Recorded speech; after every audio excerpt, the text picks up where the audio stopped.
Today I'm going to read you Alice in a Winter Wonderland by Jane Breed.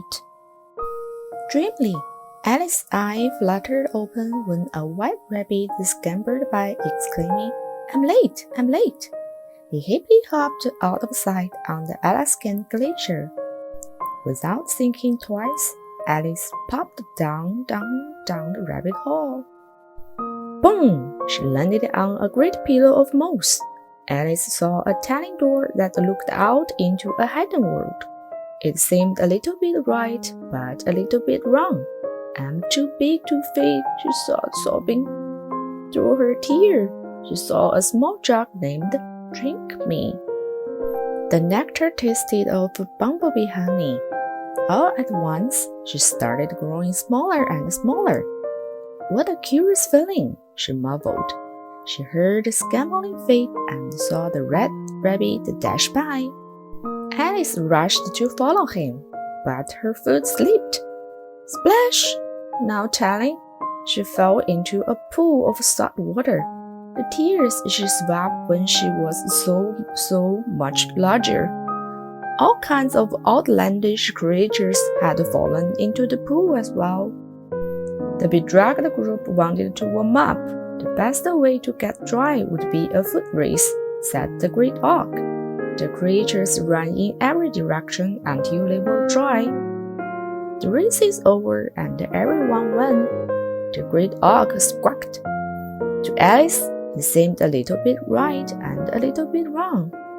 Then off went the creatures toward a tunnel in the glacier. Of course, Alice followed along. Coming out the other side, Alice bumped into a large mushroom. "Who are you?" asked a caterpillar. "I hardly know, sir. Curious things are happening to me, and now I'm the size of a buttercup." The caterpillar sighed. "I can help. One side of my mushroom will make you smaller, and one side will make you taller." Off she marched. A log cabin appeared before her. She nibbled a bit of mushroom until she was just the right size to go visiting. At the doorway, was that a fish reading a letter to a frog? Alice had to find out.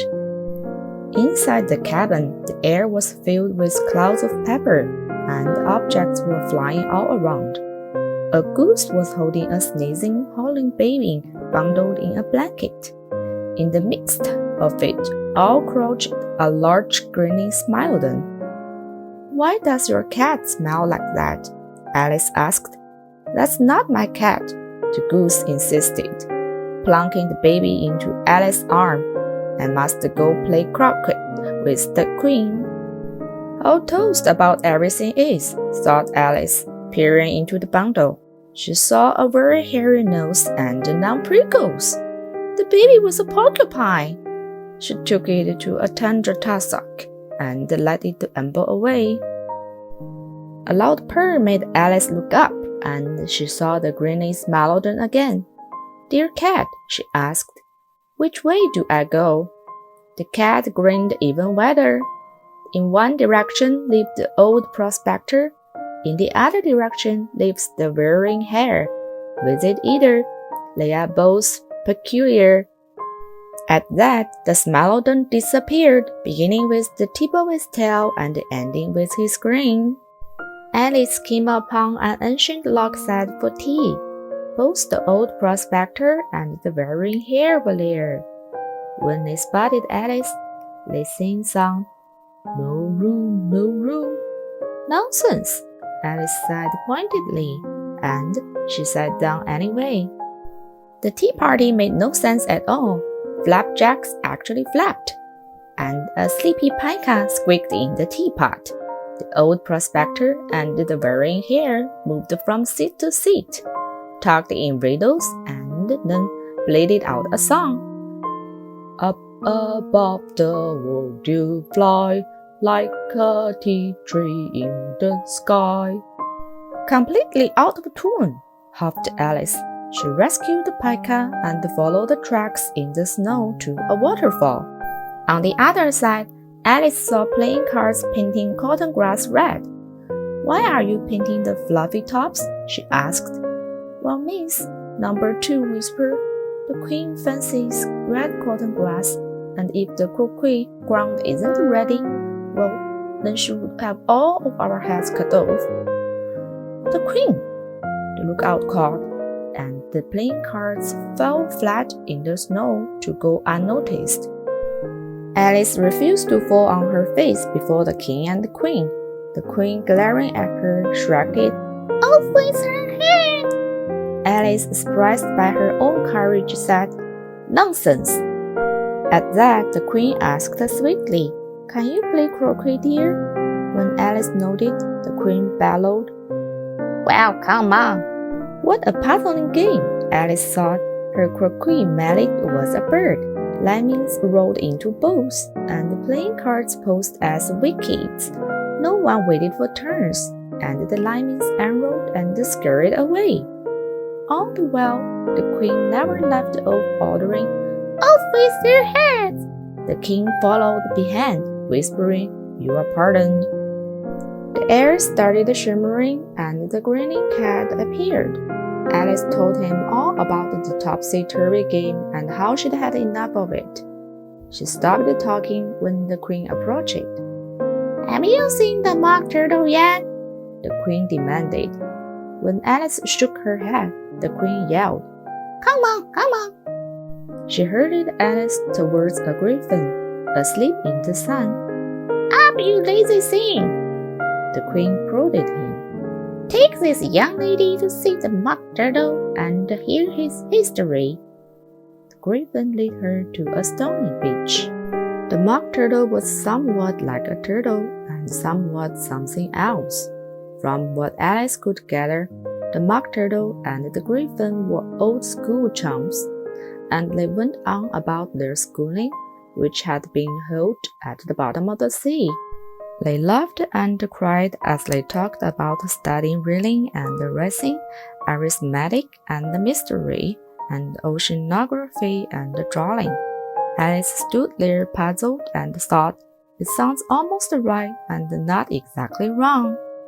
Alice was very relieved when the mock turtle changed his tune, thrilling. "Do you have any idea what a crustacean quadrille is?" Alice did not. So the mock turtle and the griffin acted out the dance by capering wildly, bounding in the air and sailing at once twice, and through this escaping out to sea. Then, waving to mark the time, they crooned, "Will you come and join the dance? Will you, won't you, will you join the dance? Will you, won't you join the dance?" Suddenly, the trolls beginning boomed across the tundra. The griffin shouted, "Come on, come on!" They ran until they arrived at an old tower. Inside, they found the king and queen with a familiar crowd before them. The room looked like a court of justice, and the white rabbit led the proceedings. "Here we have not refreshments, but the evidence. This tart was stolen," he proclaimed. The jury grasped and wrote stolen tarts on their slates. Alice watched witness after witness be caught, all so nervous they could hardly squeak. Suddenly, the foghorn blasted, "Wrong!" and the white rabbit called out, "Alice!" Alice popped out of her seat. She had the strange sensation that she was too large for the room. "This is getting curiouser and curiouser," she thought. As she maneuvered towards the witness box, she couldn't help but knock into the jurors, saying, "Terribly sorry," and beg your pardon as she went. The king took off, shooting, "Order in the court," and all persons over a mile high must vacate the court at once. And then, looking right at Alice, "Just go away." Alice refused to be bossed around and bullied that way. "Stuff and nonsense," she retorted. As expected, the queen roared, "Off with her head!" To which Alice parried back, "We will see about that." The white rabbit blew his foghorn again and proclaimed, "We have new evidence." He read, The knave of hearts, they stole the tarts and carried them through the space. The queen of hearts, she spied the tarts and hid them all away. The king of hearts, he found the tarts and brought them here today. Let's eat the tarts, forget the rest, and say to all, fair play. Now Alice had grown to her full size. The queen kept rolling. Off with her head! And everyone in the courtroom began scrambling around her. Alice laughed and waved her arms. You are nothing but a pack of cards. Alice startled awake to find the breeze blowing and her sisters playing cards fluttering around her. Their new puppy was yipping at the cards and scared a rabbit that darted by. Was it the same rabbit she had seen before?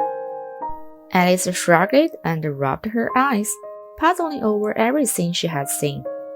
It all seemed a little bit right and a little bit wrong, but it was certainly wonderful. Then she and her sister climbed onto their sleigh and headed home with their puppy. I've had the most curious dream. The end.